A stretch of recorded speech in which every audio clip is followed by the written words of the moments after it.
Hello, everyone, and welcome to Aging Rewired by Senior Planet from AARP. I'm your host, Sheila Solomon.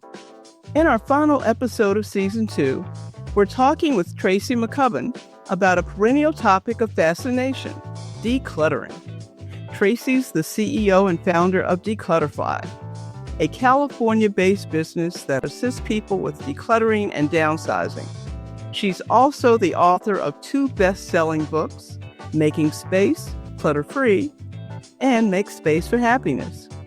Tracy shares helpful tips on how to start the process, navigating the difficult emotions that come with decluttering, how the internet can help the process, and so much more. In the spirit of cutting out the unnecessary, let's get right into my chat with Tracy. Tracy, it's so good having you with us today. I've been mentioning to friends and listeners that this is our last episode for the second season. And when I tell them the subject matter, they get, oh my gosh, I can't wait to hear that one, because we seem to all have this issue regarding too much stuff.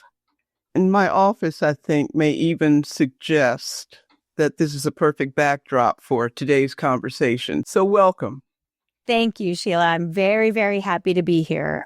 As you can imagine, my favorite topic to discuss. And I especially like talking about it with seniors, because as our life goes into different chapters, our relationship to our stuff changes. So I think it's a very important conversation to have in every stage of life. Tell me how you define clutter. I define clutter as the things that get in the way of the life that you want to be living. So if you get dressed out of your laundry basket and you're digging through it every morning because your closet's too full to put clothes away, if you're maybe not sleeping in your bed because it's too piled with stuff, you're not eating at your dining room table because it's got books and paperwork, it's the stuff that we don't need, want, or use, but gets in the way of us using our home the way that we would like to. And I think that's really helpful for people to know that it's not a one-size-fits-all. I am definitely not a minimalist. I could show you around my office. Sheila, the way I see it is our home is a tool. It's a tool for us to rest and recuperate and replenish and renew and have people over. And if our stuff is getting in the way of using our home the way that we want to or need to, that's when it becomes clutter. I was checking out your website, and it looks as if you have quite a business that even includes franchises. What led you to become an expert in the decluttering business? I was an accidental entrepreneur. I had been working as a personal assistant. When things were slow for the person I was working for, friends of his would call and I'd do odd jobs and clean out a garage or organize someone's Christmas ornaments. And then people started calling more and more. And I think it was a combination of, I was sort of born innately organized, but I have a really interesting family history. I was very close to all my grandparents, and they were all Depression babies, World War II. My grandmother immigrated. So I really saw the greatest generation's relationship to stuff. I joke that my grandmother never met a margarine container she didn't love. So I saw what that was like, right? They were farmers and they had space, but, they came from a time when, my grandma told it, this is how old I am, but my grandma used to talk about, taking a pen up the back of her leg when she couldn't get stockings during the war to draw the seam on. And so I watched that family do that, those family members, their relationship. And then, I grew up in the 80s when we all of a sudden got access to cheap consumer goods from overseas, when manufacturing left this country and everything got super cheap. So we all started overbuying. And then another component is that I have a couple family members who have severe hoarding disorder. So I really saw that side of it. So I think a combination of being organized, liking to help people fix their problems, and sort of this really broader understanding of our family history and our generational history and where we come from and where we are in this country or other countries, all that feeds into our relationship with our stuff. And I think I was able to carry that into my business. What perhaps is one of the most difficult jobs then you've taken on to help someone declutter? I think the most difficult are helping people after someone's passed away. I think those are probably the most difficult because they're so emotional. It's a combination of wanting to help keep the legacy of the person who has passed, but also make sure that the person who's still here has room for a future. So those tend to be the really hard ones. Ironically, they're also my favorite because I get to learn about someone I never met and I get to help someone go through their grieving process, but those can be quite difficult. There's a lot of hand holding and handing out Kleenexes, but that's life, right? And in that situation, did relatives want the things that had been accumulated by the deceased? That's a big part of one of the services that we provide is that we help disseminate the stuff to different people. So it really helps the survivor let go if they know it's going to someone that loved that person or knew that person. I was telling a story the other day, my auntie, when my uncle, I'm from California, so we're all sort of half related or not related or ex-husbands or things like that. When he passed at his memorial service, she had a big basket and he had always wore a different t-shirt every day. And she just had them rolled up, tied in a ribbon. And the whole basket was full of his t-shirts and everybody got to take one. And, some days I'll come around the corner and my husband's wearing it. And it just makes me think of him and smile. And I thought that was such a lovely way to honor somebody. And we all got a little piece of him. That is such a cool idea. Have you Yeah. come across other examples of really cool, touchy-feely things? That's a real touchy-feely kind of example. I just had somebody else tell me, and I thought this was, I can't believe I hadn't thought of this myself. Their parents are getting ready to downsize out of the family home, lived there for, I think, 40 some years. And it's a beautiful home. And there's, everybody's having a lot of feelings about it. So this friend of mine hired a photographer to go in and take photos of the house before the downsizing starts so that everyone in the family can have a book of the photos so that they can remember that. I thought that was so great because at the end of the day, Sheila, we think we want the stuff, but really what we want is the memories and the feelings. So is there a way to keep that attachment without keeping the stuff? I like that too. And I also like to think that for the people who don't want any of the stuff, the photos will be perfect. But what about people, especially young people, because some of us are hearing this too from our own children, grandchildren, if they're old enough to really understand what it is you have. No, I don't want that. About a third of my company's business is senior downsizing. And it's the biggest thing that we're hitting up against, that the kids or the grandkids don't want the stuff. People are getting married later, if at all, and they're like, I already have my own dishes. I already have my own glasses. I always have a conversation with the client to say, get ready. This is what's going to happen, and you can't take it personally. And then what we really try and do is find other places that stuff can go. Here locally in LA, we work with a lot of organizations that help foster kids get into apartments when they age out of the system. So we try and take the things there. And I think for our seniors, when they're letting go, if they know that it's at the very least being put to good use, it's easier to let go. I'm based in LA, and as everybody knows, we just had terrible, terrible fires. So we've been trying to place stuff with, as people are getting new houses or apartments. And it's been so fantastic for my clients to know that it's going to help someone that's a fire victim. So I think if you're struggling to let go, if you can find a nonprofit or even your gardener or a neighbor or a young couple that's just getting started out that could use that stuff, that makes it easier to let go. The thought of it just going in a trash can or in a, at a big giant thrift store, it's hard for people. But I do have to say, it's one of the hardest things, Sheila, where people are like, my kids don't want my 3 sets of china because it can't go in the dishwasher. Yes, I know.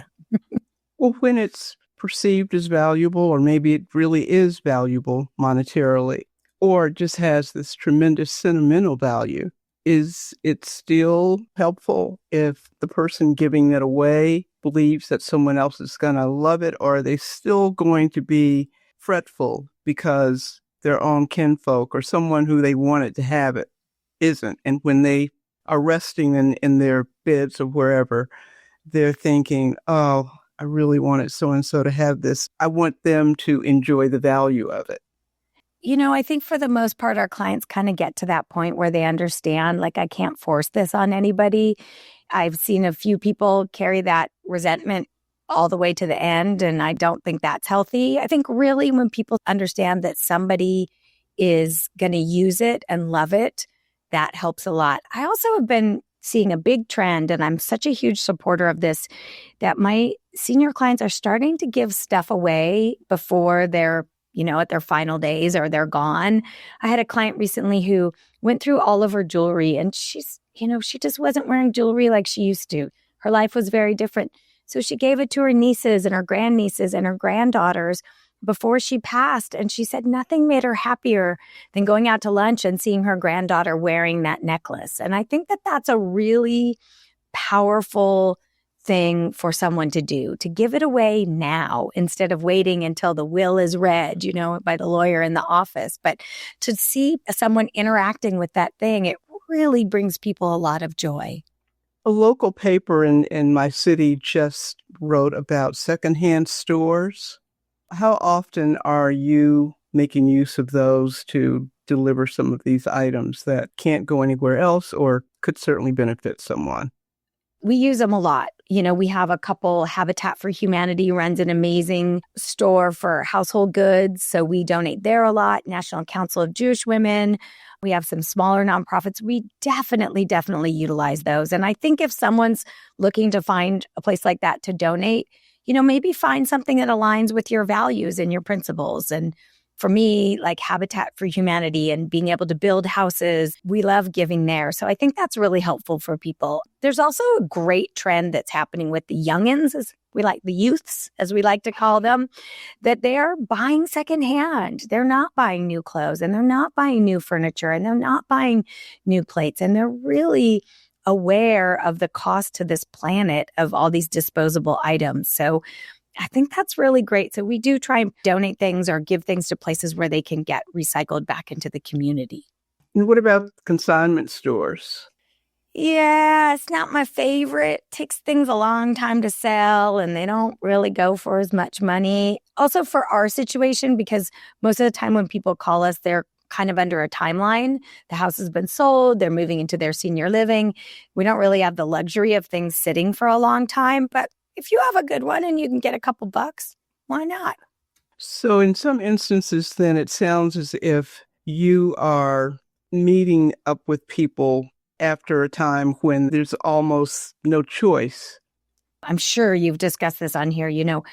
As we help people move into senior living, you sort of see the people who planned ahead and they've made the decision themselves and they're embracing that move. And then a lot of times there are people who their kids are like, it's time to move now. And there's a lot of resistance around it. And that's really difficult. So I always encourage people, if you're considering that, do it when you can still enjoy it. I think that when it's forced by the family or medically needed, that's when it gets really difficult. So about when might someone start? Decluttering? Mm-hmm. Yesterday, Sheila, yesterday. I always say this. I think it's a constant decluttering process. I think that in the same way that we're always, once a week, we got to clean our houses. We kind of once a month have to declutter because there's always something that we don't need, use, or want. So I think if you can develop a regular practice, it's so much easier than a giant, I'm going to take the weekend and go through my garage. Wow. Once a month. Sheila's like, rethink it once a month. What are maybe some ways technology might come to our rescue to help us prepare, especially since I'm going to be changing my calendar. And I'm not exaggerating when I say this, once a month. Never thought about that. Yep. I will say the smartphone and being able to take photos, there are things that people want to remember. So they snap a photo. They've got that photo forever. That's been absolutely fantastic. That has really helped. The other thing that technology has been great for is that you can do research to find out if that thing that you think is monetarily valuable actually is. I had a client say this just very recently. She had a breakfast room table and she wanted to sell it. And I said, I don't think we're going to be able to sell this, or you're not going to get very much. And she's like, what? I paid $3,000 for this. Like, this is a valuable table. And I said, what year? And she said, well, my kid graduated high school in 82. And I think about 80. I think I bought it in 1980. And I said, okay, so let's amortize the cost. And you ate breakfast on it every morning. You know, there's this idea that because something's old, it's valuable. And that's not always the case. So I really encourage people, if you think you have something of value, to do some research. That's where the internet can really help you out. Well, I'm just getting emotional here. I'm just thinking about the things that I value that, yes, were quite costly, and I'm not going to get my money's worth out of it before I go. No, you buy furniture to sit on, and you buy art to love, and you buy a dresser to put your clothes in. You enjoy that stuff. That's one of my biggest things is I just want people to be happy in their homes. I want you to walk into your home and feel happy.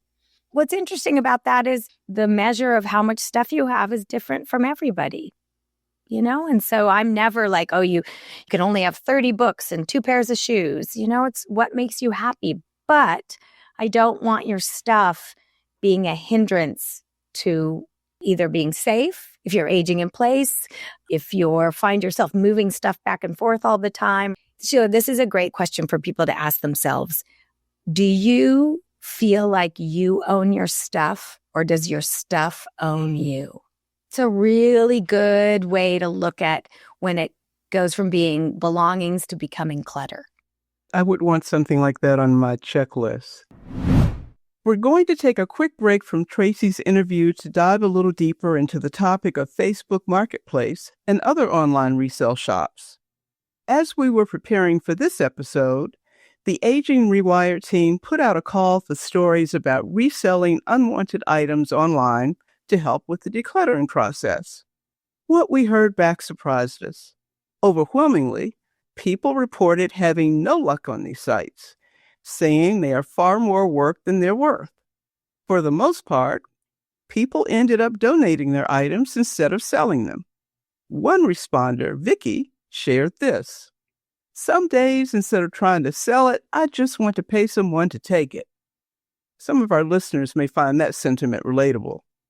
When one woman, Melinda, reached out saying she's had great success using Facebook Marketplace to help declutter, our team was eager to learn what her secret was. Our producers spoke with Melinda, who's in rural Canada for the summer, so our apologies for the audio quality since we were speaking over the phone. Here's Melinda. My name is Melinda. I am right now in Ontario, Canada, but live most of the year just outside of Atlanta, Georgia.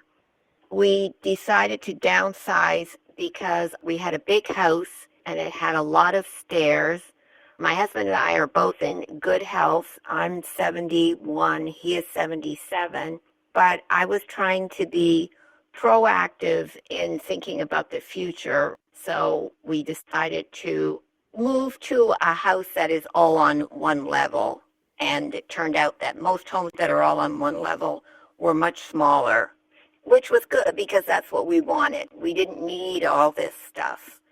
So I thought it was a good opportunity to be able to be in charge of what we were going to get rid of and what we would keep, rather than our children. We use Facebook Marketplace because my husband for several years has been buying things from Facebook Marketplace. I thought, well, let me give that a try. We had many antiques. The first thing I put on Facebook Marketplace was a jukebox, and the first person who committed to coming to pick it up never showed up. So my thought was, this really isn't the way to go. However, then another person sent me a message and offered me even more money than I had asked for. So he was a super nice man. He came, he had what he needed to transport the jukebox and ended up buying another few things from me as well. The first time I sold something, of course, I was a little nervous. Many people say, if you're going to do this, find a parking lot near the police station or something similar where everyone feels safe. For some reason, I'm not paranoid and I don't think everybody is out to get me. So I did not mind having most of the people come to my home. Several people were not comfortable with that. So we decided on a location that was mutually agreeable for everyone. I did bring some things in my car and things like that, and they came and picked them up. I had no problem with that either. I don't know exactly how many things I sold during this downsizing, but I have made about $4,000 doing all this. And only one person that came to my house was what I would call a little odd. In the end, I mean, I didn't have any trouble. He paid me, I gave him the item, and off he went. So I don't have any problems with people coming to pick things up. People have, on the whole, seemed very trustworthy, honest. I think the reason I had a lot of success was because I priced them right. I think some people are too attached to things and they think, well, I bought this for a gazillion dollars, therefore I should be able to sell it for a gazillion dollars. And that's just not the way it goes.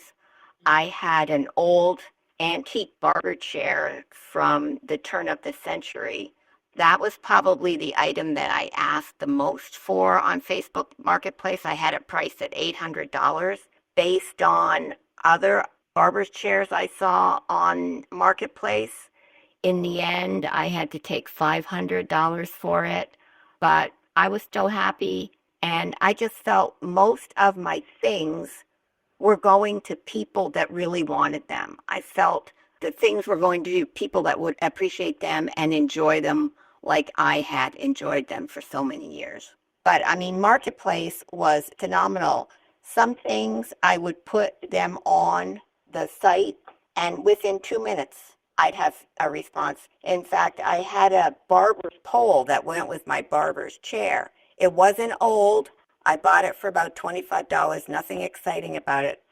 I swear I had over 100 people that were interested in it. I mean, I felt I almost needed an assistant to keep track of all these people. Thanks so much to Melinda for sharing her experience with us. Now, back to my interview with decluttering expert Tracy McCubbin. Do you have kind of a checklist that people can maybe find on your website or that you suggest that they put together for themselves so they can start as soon as they hear this podcast?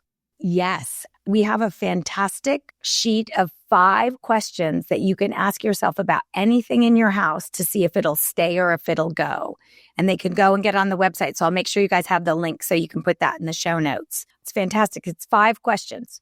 Ask you about anything in your house. It's everything from, do you have a place to store it? If you got rid of it and you needed to use it again, could you reasonably buy it or borrow it from someone else? Do you use it more than once a year? Do you use it to generate income? Or do you just love, love, love it? And these 5 questions you can ask yourself about anything in your house. And it's such a great way to start getting decluttered. Tracy, what about the decluttering that's taking place? You mentioned the internet. Now that we have this technology, so we have our inboxes that are full of junk mail. We have our desktops with all these different files and all these different labels. Do you have any advice for helping us there? This is controversial, but on January 1st, I completely delete my inbox because I have to start over every year. And look, that stuff is buried in my Gmail, and if I need to find it, I can find it, but I just delete it all. If I haven't gotten to it in a year, and I can find it in my sent folder, the digital decluttering it's something. And here's another trick, actually. This has been really helpful for me. I do this for clients all the time. I did it for myself. I created, basically, I call it a dummy email. So it's an email that I only use for online shopping. And so that's where all the mishigas goes, where the offers and the this and the that, but I can go in and search something that I bought. That's a great idea to have a second email that you just use for online shopping. So you're not getting all of those offers and marketing emails. It's really helpful to people. I had a girlfriend text me. She goes, I just had to create a whole new email. I just walked away from that old one. There were like 50,000 emails in it. I just deleted it and started a new one. So we're all feeling that. We're all feeling that. Are you one of those people who has your first smartphone from 15 or so years ago, and you've been keeping all of the phones you've had since, or your laptops, or whatever your technology has been?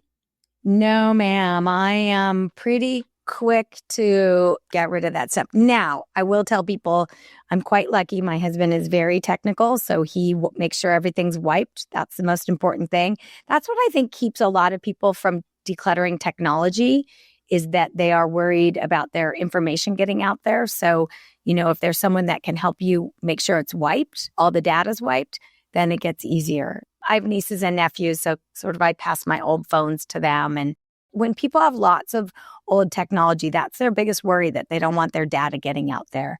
So if you can find someone or you watch a YouTube to make sure it's wiped, then you can get rid of it. I'm going to come away from the tech part for a minute and offer this issue. People are always giving you something.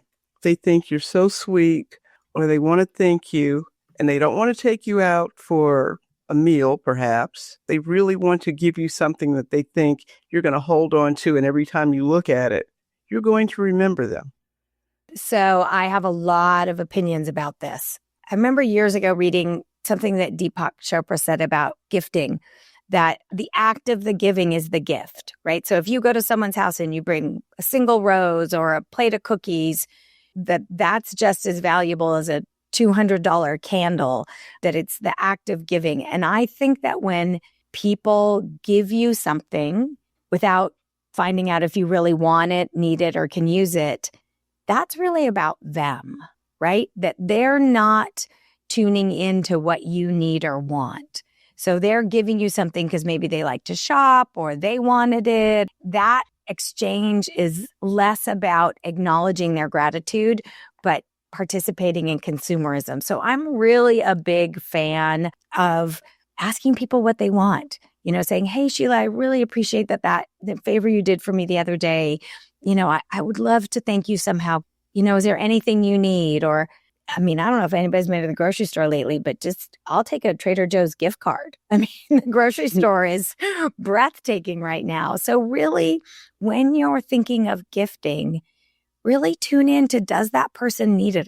When we give something and we're so attached to them wanting that gift, that's about us. That's not about the person. And I'm okay with letting go of things that people gave me if I don't use them. I try and find a good home for them. I'm also very, very vocal.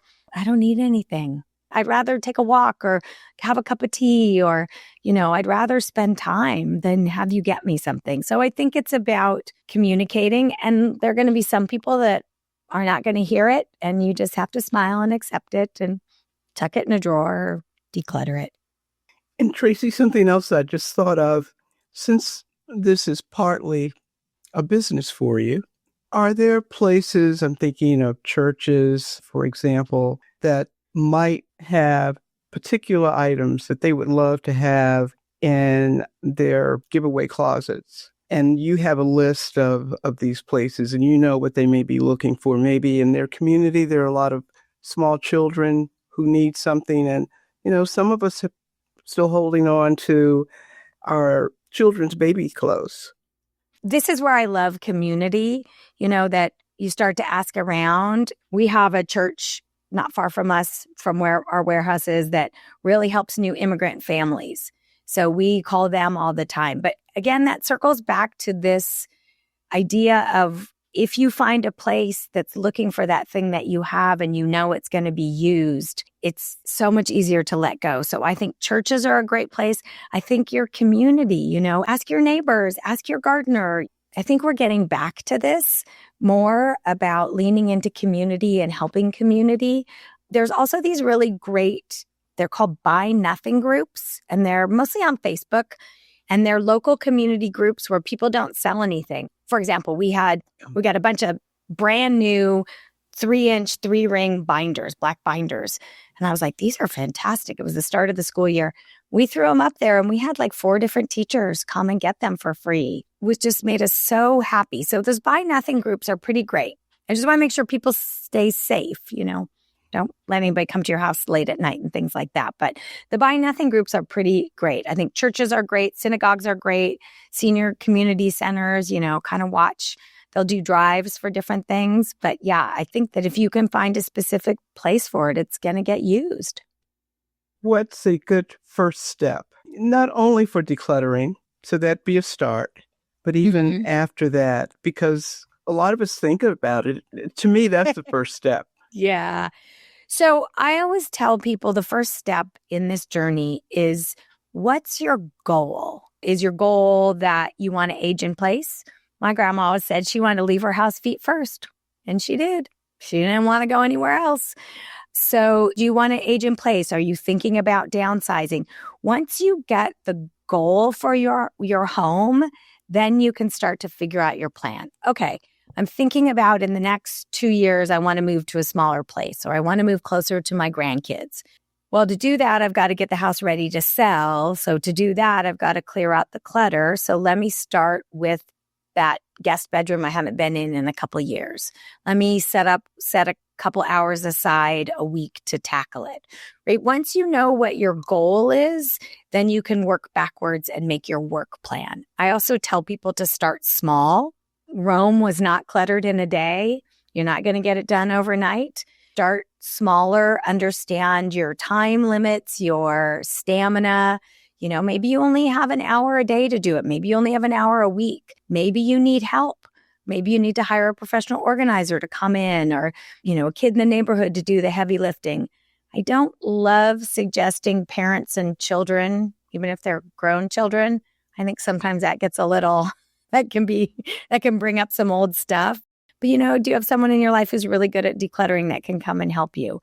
I think often we don't realize how much physical labor goes into decluttering.